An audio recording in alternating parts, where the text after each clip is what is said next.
धनतेरस कथा। कार्तिक कृष्ण पक्ष की त्रयोदशी तिथि के दिन धनतेरस का पर्व पूरी श्रद्धा व विश्वास के साथ मनाया जाता है।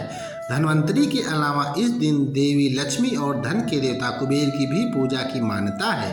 इस दिन को मनाने के पीछे धन्वंतरि के जन्म लेने की कथा के अलावा इसके बारे में एक दूसरी कहानी भी कहा जाता है कि एक समय भगवान विष्णु मृत्युलोक में विचरण करने के लिए निकले थे।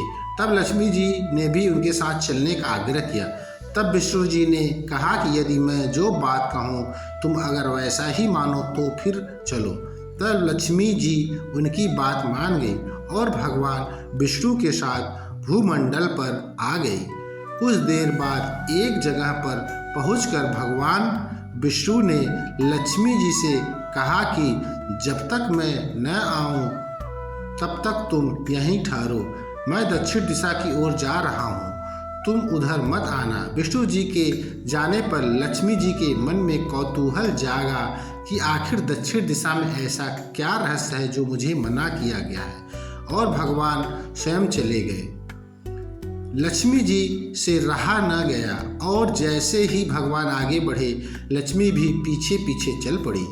कुछ ही दूर आगे जाने पर उन्हें सरसों का एक खेत दिखाई दिया जिसमें खूब फूल लगे थे। सरसों की शोभा देखकर वह मंत्रमुग्ध हो गई और फूल तोड़कर अपना श्रृंगार करने के बाद आगे बढ़ी। आगे जाने पर एक गन्ने का खेत में लक्ष्मी जी गन्ने तोड़कर रस चूसने लगी। उसी क्षण विष्णु जी आए और यह देख लक्ष्मी जी पर नाराज होकर उन्हें श्राप दे दिया कि मैंने तुम्हें इधर आने को मना किया था पर तुम न मानी और किसान की चोरी का अपराध कर बैठी।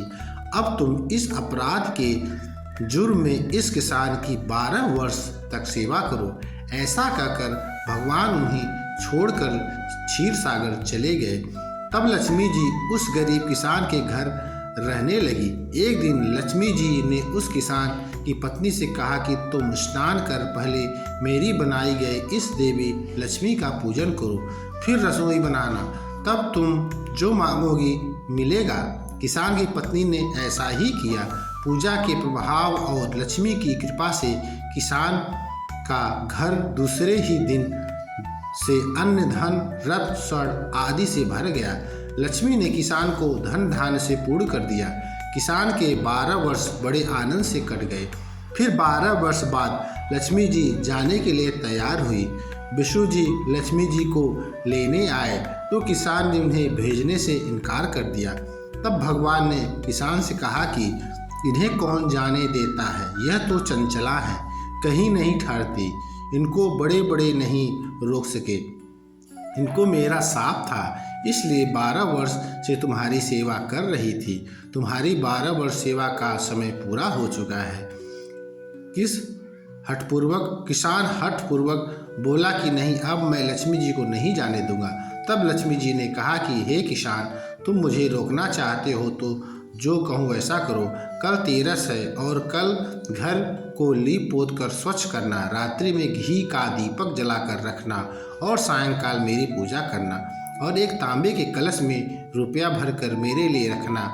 मैं उस कलश में निवास करूंगी, किंतु पूजा के समय मैं तुम्हें दिखाई नहीं दूंगी।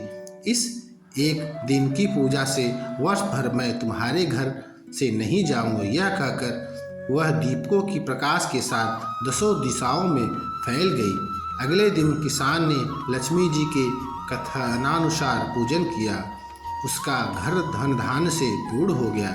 इसी वजह से हर वर्ष तेरस के दिन लक्ष्मी जी की पूजा होने लगी